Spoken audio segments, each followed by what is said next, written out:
Bon, cette fois-ci, c'est la I véritable think entrée. that we can actually get started right now.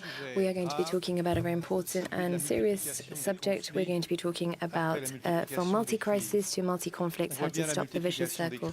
You can see the crisis, the climate crisis, biodiversity crisis. We've also got pandemics. And now we're facing the multiplication of conflicts as well. Ukraine. You also have the tragedy that is happening in Gaza and Israel. You've also got conflicts that we don't speak about in Africa, but actually that are also adding to human suffering in a considerable fashion.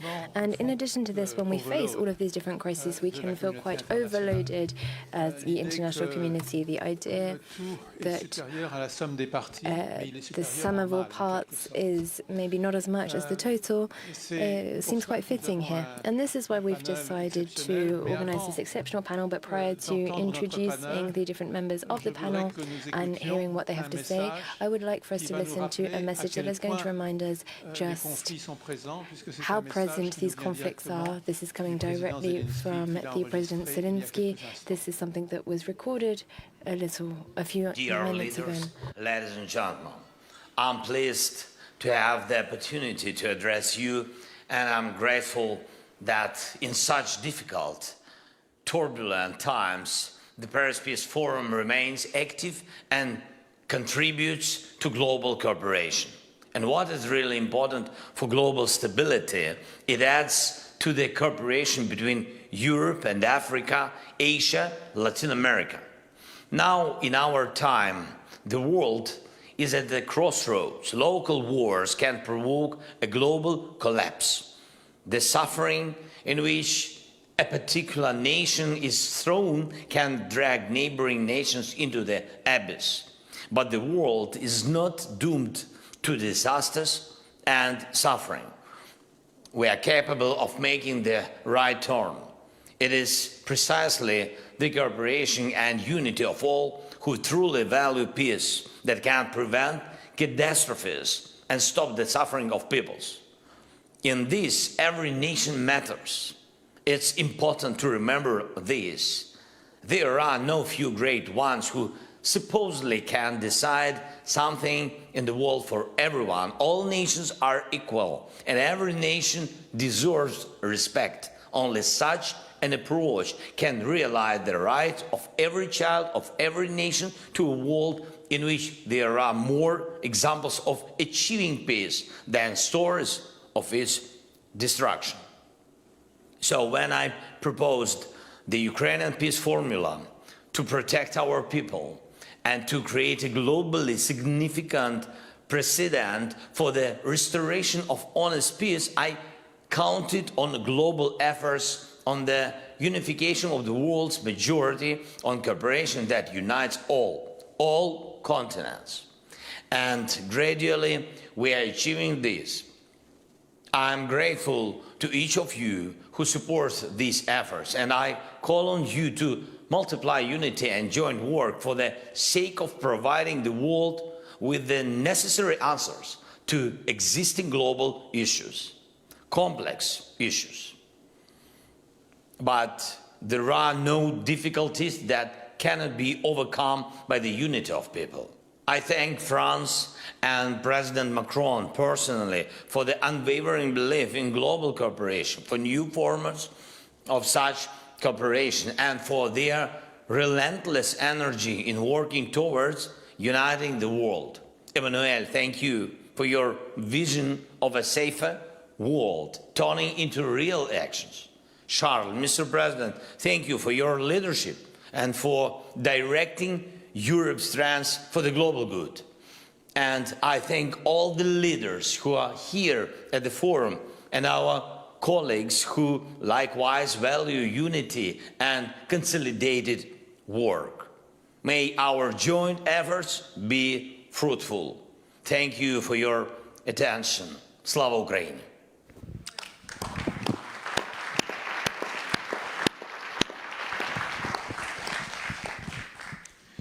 This was a message coming from the President Zelensky, and this reminds us of the gravity of the seriousness of the situation that we're currently facing. And now I'm going to turn to Misheli, who is the President of the European Council and our first speaker.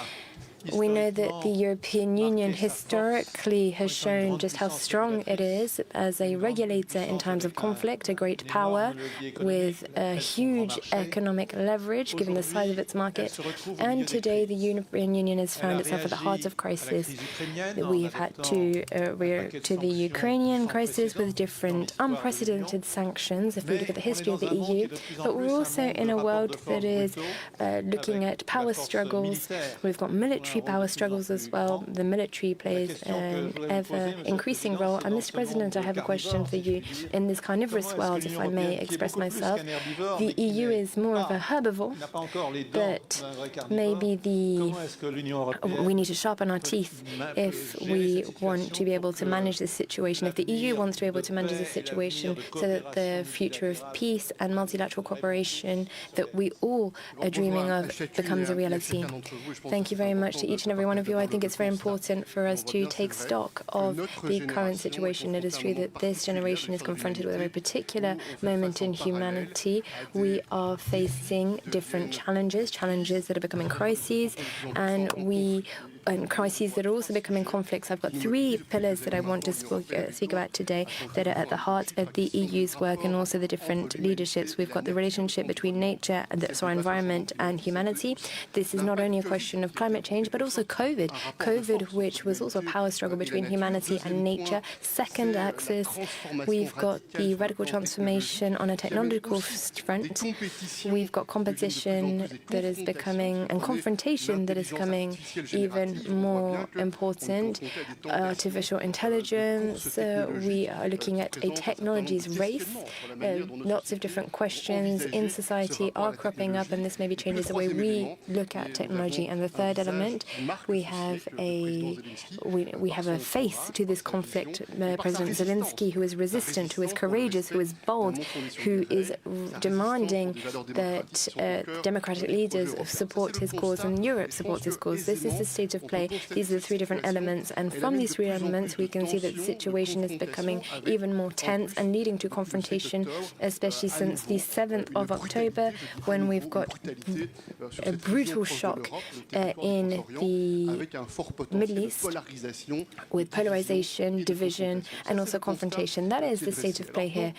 Now, if we look at the heart of the European project, what is the European project? We founded the EU because we saw visionary men and women following tragedy, terrible tragedy that shed blood on the European soil. They decided to come together so that we could create a world around cooperation, dialogue, and coordination. This was at the heart of the EU. The EU was built on values, on democratic principles, freedom, liberty, human life, and we cannot forget this. This is another objective that was also mentioned in the promises of the founder, peace and prosperity.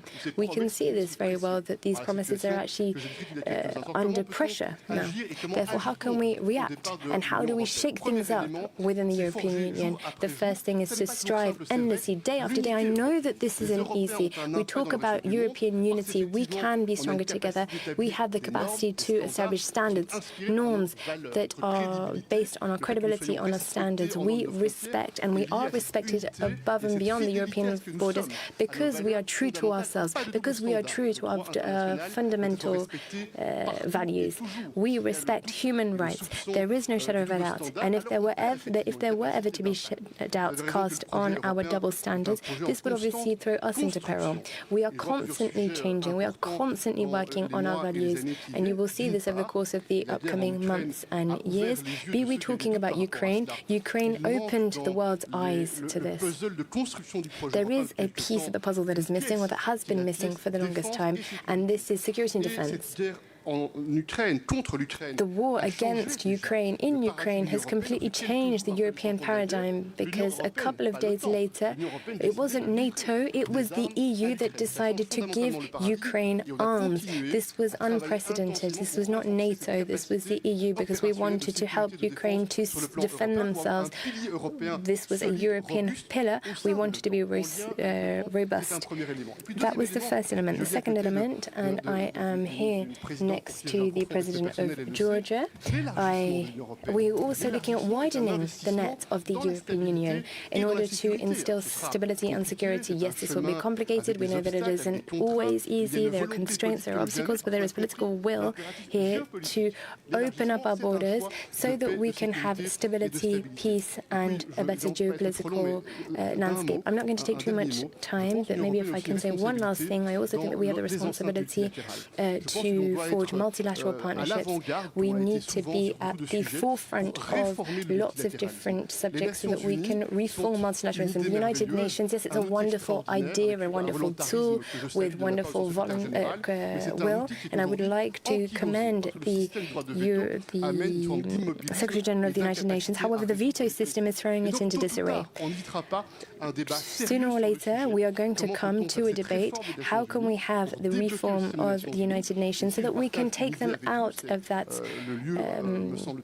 of the pigeonhole that they found themselves in, so that we can have regional organizations, including the Union, the European Union, the African Union, CELAC, the Asian Union as well. How can we have a stronger voice, a more dominating voice within the UN system? Because we can see that we have intermediary bodies between the nation states and the international community, and this could help for us to look at convergence, to be singing from that same song sheet so that we're able to alleviate different tensions, renew, reform, and give a more important spot to regional organizations, including the EU. For me, this is something that we need to be looking at, and I hope that over the course of the upcoming months, we will be able to dig a little deeper. Thank you very much. Thank you very much. I'm now going to move on to the President of Georgia, Madame Salome Zorabilici. Your country is a neighbor of Russia. It also has great European aspirations. It is a very narrow path, a difficult, challenging path that you have to lead. And your country over the last couple of decades has gone a long way, but at this particular moment in time, how do you see that path? Thank you very much. I'll speak in English, not because I cannot speak French, but because my audience in Georgia, I think, will have better interpreters in English. So thank you very much for allowing me that. Yes, Russia and European Union, the choice has been made for as long as Georgia exists, I think, but it has been made clearly since its independence in 1991. And it has been a constant choice, which when 2 days ago the Commission finally gave a positive recommendation for the status of candidate. The next day there was an opinion poll that showed not the usual 80% of supporters for the European Union, but 85%. I don't know whether we can do better, but more interesting is that 75% are in favor of the European Union because of security. And that is made even clearer because a day before, Russia, as it has this long habit, again on the delimitation line with our occupied territories, killed one of our citizens and took another one as hostage. And that is something that is happening on and off. They have been taking the airport of Abkhazia and are in the process of transforming one of the ports on the Black Sea as a military base for its fleet on the Black Sea. So that is Russia, and the hope is there with the European Union, and there is no doubt in the mind of the Georgians that security, despite the fact of what you were saying, that there is still not a fully fledged, and I was on the other side when we were trying to push forward a security and defense policy many years ago. So it will take time, probably as long as it will take for us to become a full member. But the process is there, and the European Union is seen from outside as the place where you are finally secure.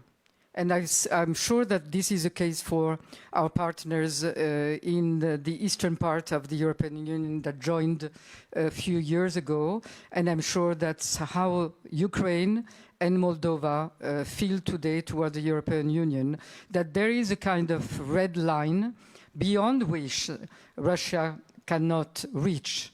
And that Russia is not changing is a fact of our life.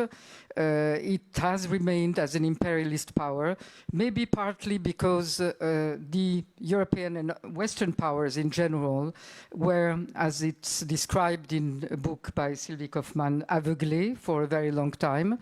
But now that they have discovered the reality of Russia, we have to know that it's a reality that will not change unless finally Russia recognizes that it has, like any other nation in the world, borders that it has to respect.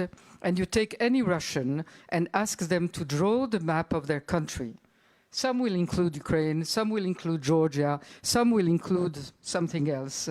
They do not know. And it's our duty, the duty of the European Union, if it wants tomorrow to reconstruct some form of architecture on the continent of Europe, to make sure that finally Russia understands that. And I think that will be the major objective of the peace negotiations when Ukraine considers that it has reached the aim of defending the sovereignty and the integrity of its territory. Then at the peace negotiations, we all have to make sure that Russia leaves all occupied territories and recognizes where are its borders. And that's the beginning of mutual respect with neighbors. That's the beginning of cooperation. That is the absolute necessity if the European Union wants tomorrow to have a Black Sea which has become a European Sea, that is a sea of cooperation and connectivity, as we say all that we want, because that's a necessity for tomorrow's world. But that will not happen if we do not move that Russia, push that Russia to some form of normality. Thank you. Thank you very much.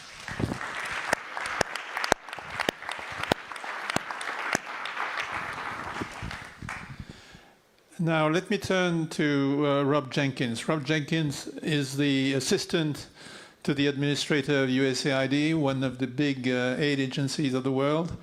And when I turn to you, Mr. Jenkins, I think of the role that the United States played in 1945, really shaping the world in which we have lived ever since. And I also think of the role of the United States, but also the United Nations in the last 20 years. I was the head of peacekeeping. I remember all the enormous expansion of peacekeeping around the world. We remember also the intervention of the United States in Iraq, in Afghanistan, and the word intervention has a bad name now. And so the question I'd like to put to you is, in this world where the systems that were built in 1945 sometimes give the impression that they are unraveling, that they're fracturing, that the consensus around a few fundamental norms is disappearing, and where the confidence in the instruments we had to shore up these norms, thinking of UN peacekeeping, for instance, that confidence is also eroded. So what do we do? What do you do? And also at USAID, thinking of how the US can engage with the world in a way that will help the world and be accepted by everybody, when the US can no longer control the narrative, so to speak, of the world. Well, thank you very much. You used the term unraveling. I think it can be argued that the global order, of which we've all benefited for decades, has ended. It ended when Putin's tanks crossed a border, a member of the P5 invading another sovereign state. So the post-Cold War era is done. States are far less likely to align together around shared values and principles, and much more likely to set out trying to gain as much autonomy as possible based on their own interest in very transactional ways and in transactional relationships with other states. So the question on the table is, what is the new era going to look like? And if we're no longer in the post-Cold War era, what is this going to be? The name will be left up to some smart historian or something else. But what characterizes the world of today is up to us. We've learned a lot as the United States. Looking back, you mentioned over Afghanistan, Iraq, other things. Intervention, as you said, it might have a negative connotation for many. Our Congress passed what's called the Global Fragility Act to force us to work together better. And one of the most important parts of that, and our new United States strategy to prevent conflict and promote stability, is to work in partnership better. And partnership is going to be the key. It's building trust and inclusivity. All good governance is based on trust and inclusivity. All strong economies grow when based on trust and inclusivity. And it's how states interact with each other, how we as the United States interact with other states, but also how people around the world interact with their own governments. The world is experiencing a trust, a major lack of trust at every level. We've seen 20 years of a democracy recession around the world. People are losing trust in their government, they're losing trust in their institutions, hopefully they're not losing trust in themselves.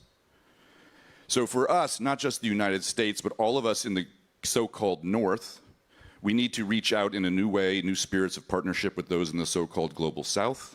We need to build alliances based not just on nation states, but people to people. As we look around the globe today at these multi-crises, I don't think there's a single challenge on the table that can be solved by any one, two, or three players. Multiple stakeholders are going to be needed to attack all of these challenges. And we're going to have to work together in a spirit of partnership, a spirit of trust, and inclusivity. Thanks. Thank you very much. And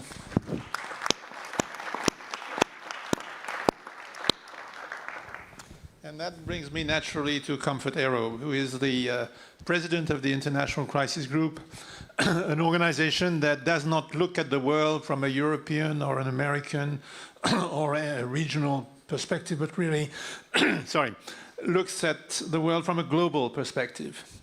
And the question I have for you is really, and what is happening at the moment in Gaza illustrates that, how different parts of the world have very different perspectives on the same events. The world is certainly not united in its perception of itself. And that's a real challenge when you want to build an international community. So as you look at all the conflicts around the world, and one of the strengths of Crisis Group is to look at all the conflicts, not just those who are in the limelight. As you look at all those conflicts, what is your diagnosis of this fracture of the international community, and what should we do about it so that it does not become wider? The tough question of what to do about it. Well, as my former boss, Jean-Mari, I will also ask you to answer that question. As well. And I have two other crisis group, in fact, 4 other crisis group colleagues in the audience, and they can partake in the answer.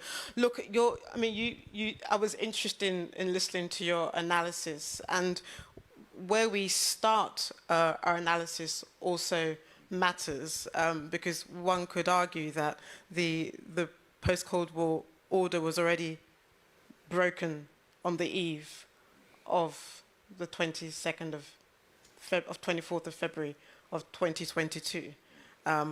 One could almost argue that it was accelerated as a result of that, but there are already question marks about that order and the fragility of that order, because a number of countries that one often looked at to be the engine room, the drivers of the order, were also unraveling, and the center was fraying, and there was question marks about whether they believed in the values that they were spreading throughout the rest of the world. So I just want to say it does.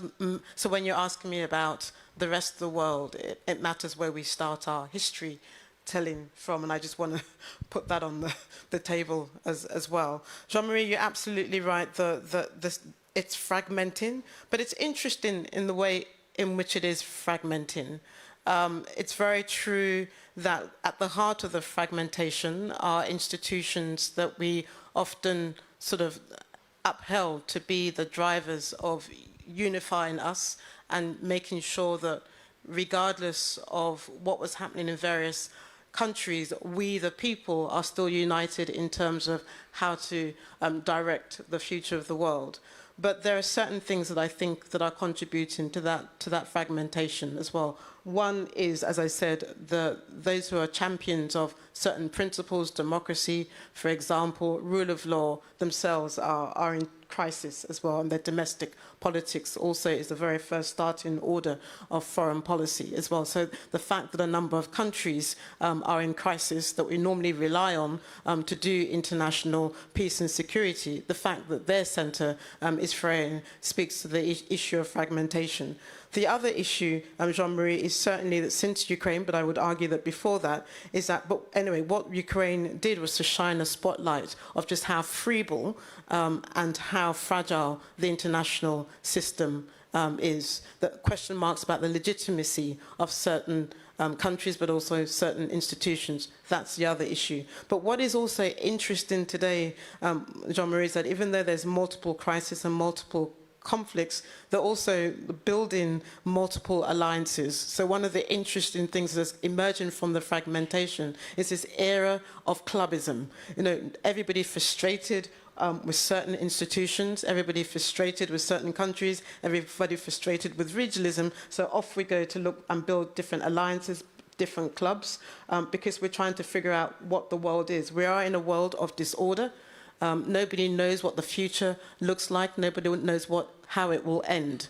But I also think this is a moment of opportunity that as we're struggling to figure out what the next sort of future looks like, that I think there are a number of countries who are now emerging as vital players on the world stage. They have their own notion of what the international order looks like. They have their own different understanding of what peace and security looks like. They have their own understanding of what multilateralism looks like. But I also think they offer an interesting insight of how you can rethink building that order. We may not like them.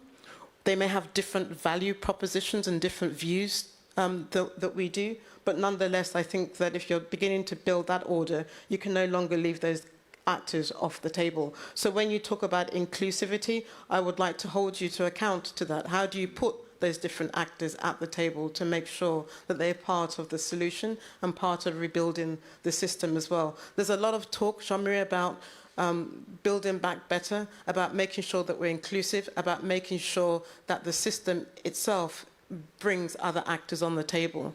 But I also have question marks about how serious we are about that, and whether we're prepared to rethink the table and who sits at the table. Anyway, regardless of what we think, they're already there. They're already doing it. So as you know, Jean-Marie, I no longer just come to Paris or Brussels or London, because it's very clear to me that I have to go and talk to Riyadh. I have to go and talk to Doha. I have to go and talk to a number of other countries. It matters today what New Delhi thinks. It matters today for me in shaping a solution, in finding a pathway to peace, to start speaking to these new actors.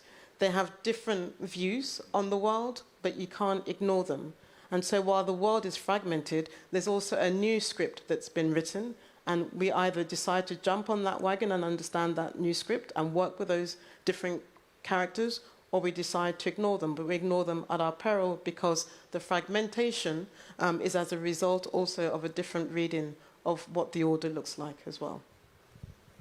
Wonderful.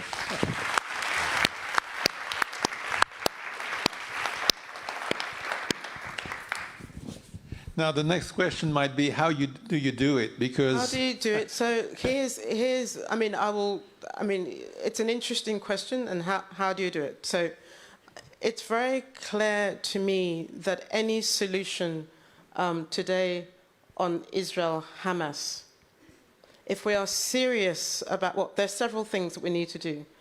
But if we're serious about weaving together, and I've heard a number of people say, let's go back to a two-state solution. You talk about the credibility and trust. Why should we trust you on that? A number of people have paid lip service to the idea of a two-state solution.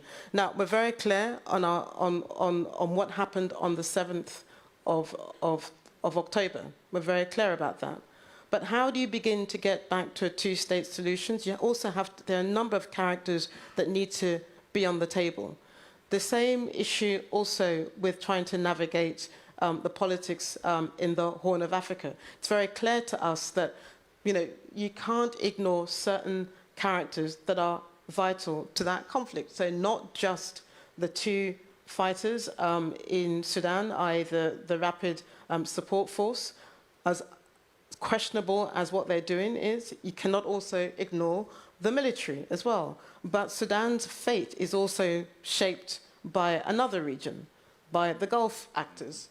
So we have been questioning what's happening in Jeddah, but it's very clear that you can't ignore Jeddah in the process as well. So one of the big lessons that I've learned, Jean-Marie, is that in crafting what a peace looks like, in crafting and shaping what a solution looks like, the center of gravity is not the usual suspects. You have to actually start weaving a wider net and bringing on new actors and new mediators.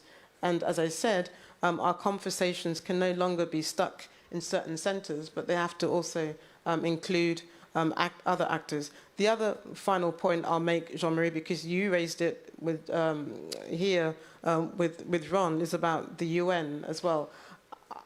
I'm not going to get involved in a conversation about UN reform because we've been talking about this forever. But if you're truly interested in inclusion, if you're truly interested in reform, if you really want to respond to the rest of the world, and I don't like that term, and neither do I like the term Global South, but that's what we're talking about. But if you're truly serious about that, you've got to go to the heart of the matter, and the heart of the matter is a reform of the IFIs. For me, the UN, fine. But really, it's about reshaping what the IMF is doing, what the World Bank is doing, and making sure that they are speaking directly to those fragile countries, and that we no longer pay lip service to these reforms, but begin to really ensure that we are going to the heart of the matter. I'm looking at you primarily because the US is also instrumental in a lot of these reform initiatives. Great credit to President Biden for wanting to put more money into the World Bank. Great decision that we've also decided that you want to bring the African Union to the G20. I have a question about the African Union, but I also think that the World Bank reform is more than money, but it's beginning to make sure that the table looks more representative of the countries that are actually affected by a number of these challenges as well.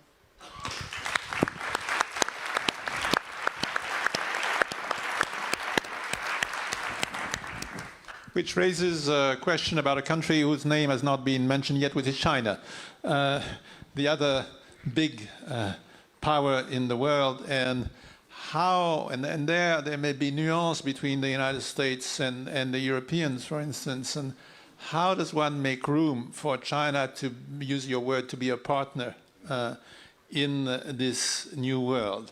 I know how the European Union has defined China both as as two sides of the relationship with China, but how do we do it? Because without China, now a major economic power, it's hard to think of a stable world order. Allow me to answer with regard to China and what has been expressed. Also, I think it's very important. Indeed, we're opening up a new chapter in our narrative, and nobody can predict with certainty what the future will look like.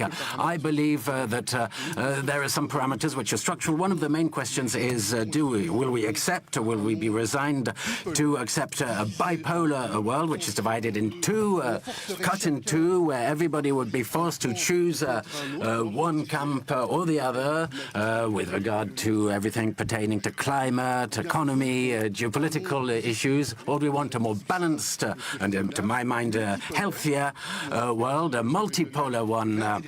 And regional integration is, to my mind, one of the levers needed to really bring a spirit of cooperation and method and balance. And that is what is at stake today. And to answer that question, I think that we absolutely need to be absolutely attentive. I appreciate what has been said, to be really most aware and clear with regard in the western part of the world that we need to be clear that we're looking at a number of topics with our perspective, our history, our values, our history of values, and we need to accept that other parts of the world, other regions have a very different analysis, totally sincerely, of the different topics. What's happening in the Middle East, of course, it's true with regard to climate, a number of economic points of tension.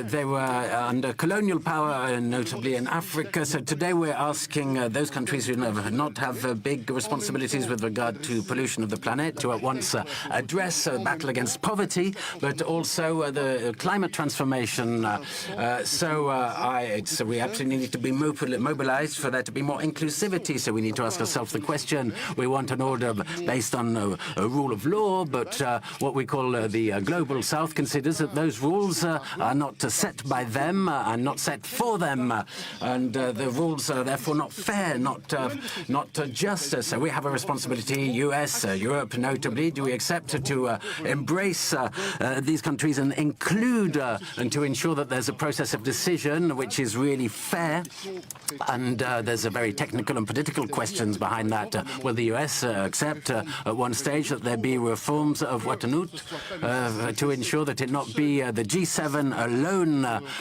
which decides which orientation we take in, but we give space to others, and I think that is a major point that faces up today. China, of course, extremely important, a salient point, and we have the European point of view, and we have a good debate with the US, but it's true that we have our sensitivities. Three important points to my mind with China. We always need to remain firm as Europeans to defend and to stand up straight, to defend our democracies and human rights. So we understand that it's not the same political institutional system in China, but we need to remain firm. Second major topic is a necessity to address our vulnerabilities. We have vulnerabilities from an economic point of view because there's a lack of reciprocity in the economic exchanges between European Union and China, and that has become ever more important on the European front because we learned from our lessons, to not say mistakes. We were very dependent on Russia with regard to fossil energy, and we saw how fragile we were. History showed us that we wouldn't like for fundamental resources such as critical materials, which are so important for the supply chains of technology, to really be so dependent on one power. So we need to diversify our supply chains and to have more reciprocity. And the third topic, so I look back to what I was saying as introduction, if we're serious with regard to climate change, global health and geopolitical topics, we absolutely need to engage with China. We need to talk to China. So sometimes there is this impression that there's a competition between, a huge competition between the US and China for the leadership in different domains. The US are an ally, an essential ally, of course, with whom we have a relationship which is absolutely unique in the respectful dialogue Europe-US. We would also like to have this capacity to envisage the cleverest, the smartest way to address this relationship with China in order to bring the whole regions of the world, Brazil, South Africa, China, India, others still in this spirit of partnership, and we need to decide together more than has been the case until today. Thank you. I'm glad to see that yesterday our Treasury Secretary met with her Chinese counterpart in San Francisco, the second time in 4 months, and that next week President Biden will be meeting with President Xi, stressing that in this world we need each other. We need each other.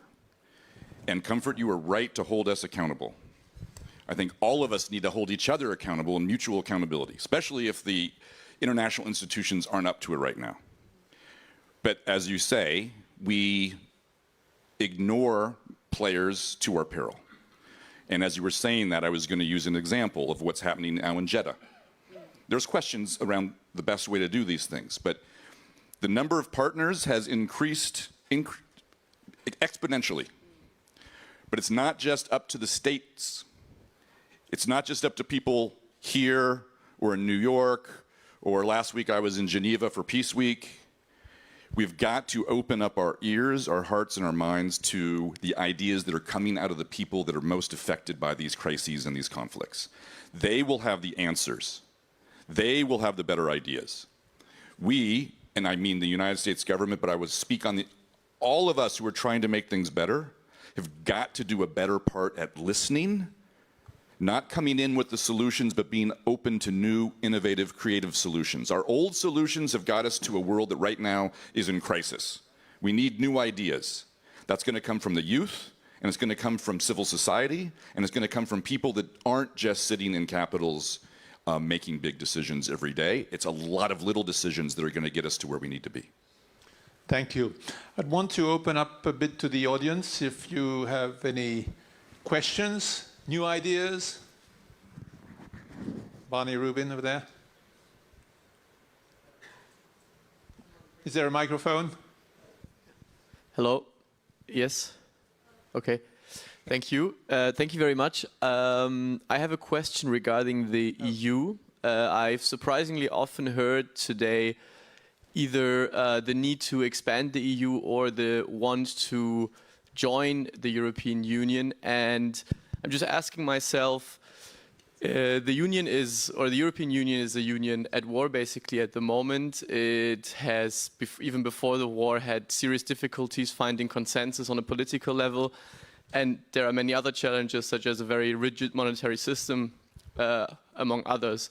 And I'm just wondering, why is expansionist European mindset at the moment the right thing to go with? Or at least it doesn't seem very defensive to me to go with a very expansionist paradigm at these times.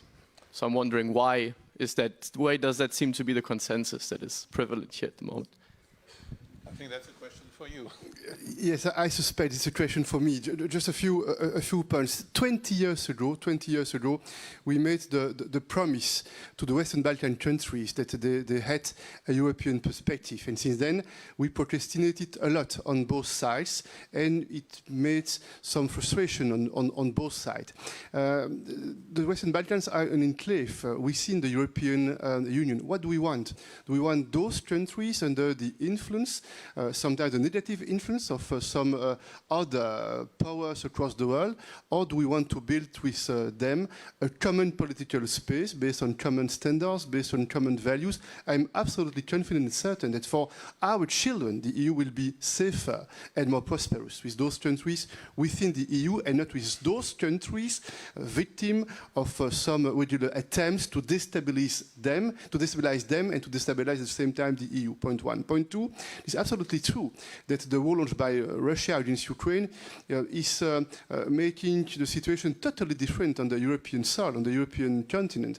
And I'm very confident that the enlargement process is and will be an occasion for those candidate countries to make the reforms that are needed, fight against corruption, independence of justice, taking into account our common principles and our common values. And I'm absolutely confident that those countries within the EU means more stability and more security for the future.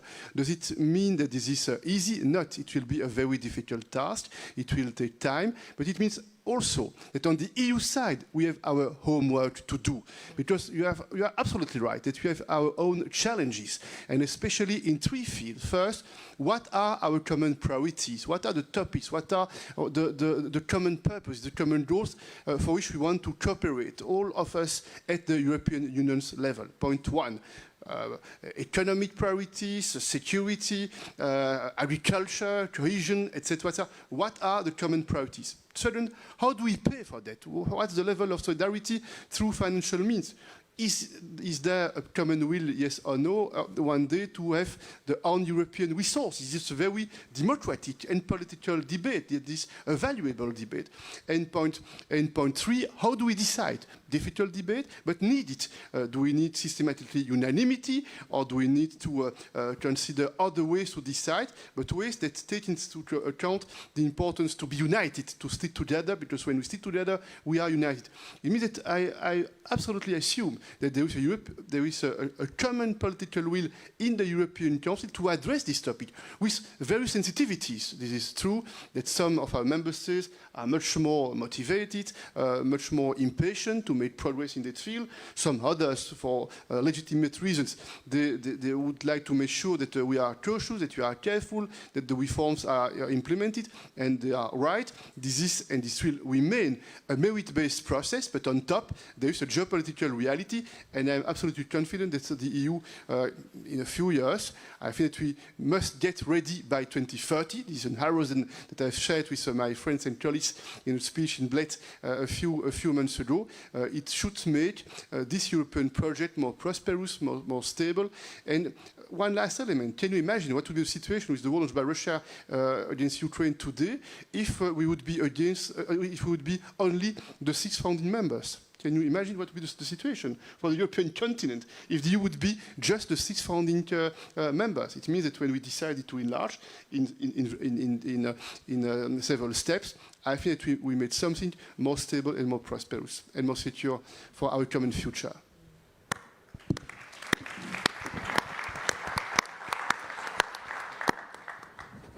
There is not much time left. I think on the clock I see 1 minute and 14 seconds. So I see several questions. Maybe, yes, Barney Rubin, very quickly. Jean-Mari, you rightly said that after World War II, it was the United States led the construction of the world order. But my question is, who could lead that construction now? Because the first invasion without Security Council authorization was not Russia's invasion of Ukraine. It was the American invasion of Iraq. And today we see Israel committing war crimes on live television using equipment supplied by the United States, which says there are no red lines and will not even say that the Geneva Conventions apply to Israel. So who could possibly lead rebuilding this world order? This is a very good question. Very good question. Who wants to answer? Can I, because you raised, and thank you, Barney, for saying that, because that is the conundrum that we face today. That you asked, how do we begin to do this, Jean-Mari? And one of the things that we need to do is that we need to rethink the sense of the various sort of international principles that states claim to ascribe themselves to. So on your question of how, I think it matters next week that when Biden and Xi Jinping meet, I think there has to be a very clear message that comes from both sides in relation to the very question of Israel, Hamas. I think it's no longer tenable to turn around and talk about an international rules-based order when we are watching those rules being undermined every single time. It's also important that you preach one message, and I'm saying you, but it's bigger than you. You preach one message to one bit of the world.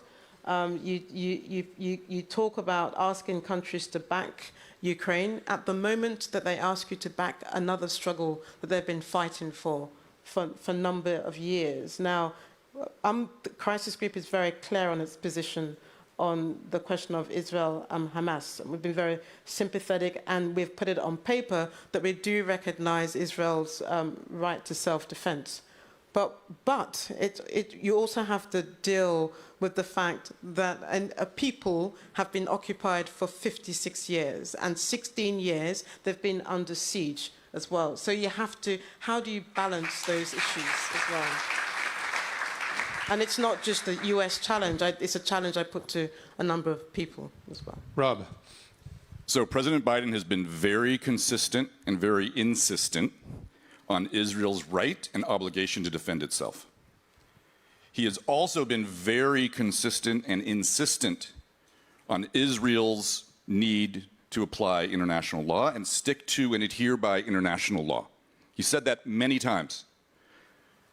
As to who can lead, we have been very public in our desire, say what you want about the UN and whether we can actually reform it or not. A future needs a reformed UN. We need to break apart the P5 system. We need more inclusivity around that table, and we need to get out of a unipolar or bipolar mindset and get into a multipolar mindset that where multiple stakeholders are around all the important tables, making decisions and coming up with joint answers and holding each other accountable. So, Jean-Marie, I know you've up for time, but on the day that Biden was in the US, or flying out of Tel Aviv or Jerusalem, there was an important decision that was taking place at the Security Council at the moment where you could have shown the world that you were taking a different path. That was a moment to abstain at least and not veto. It was so important because at the end of the day, the UN that you want to defend is the UN that is actually driving the trucks into the country. It's the UN that you're going to rely on to provide the humanitarian corridor. So you cannot ask for a reform or changed or multi-stakeholder approach if at the moment the UN needs defending, you usurp its ability to do its work. And that was a really unfortunate moment. That's the time the different message could have had. I mean, I do think it's a real challenge to uphold the rules-based order when the very instrument, the very institution that is crucial to that is undermined at the moment when you needed a different set of politics. And I'll stop there.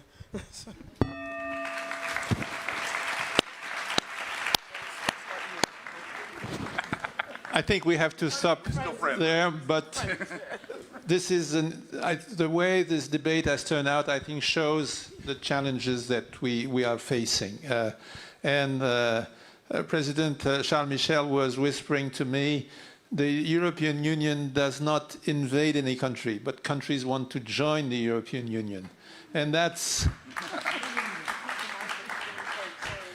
something very powerful, and I'll leave you with that thought. Thank you.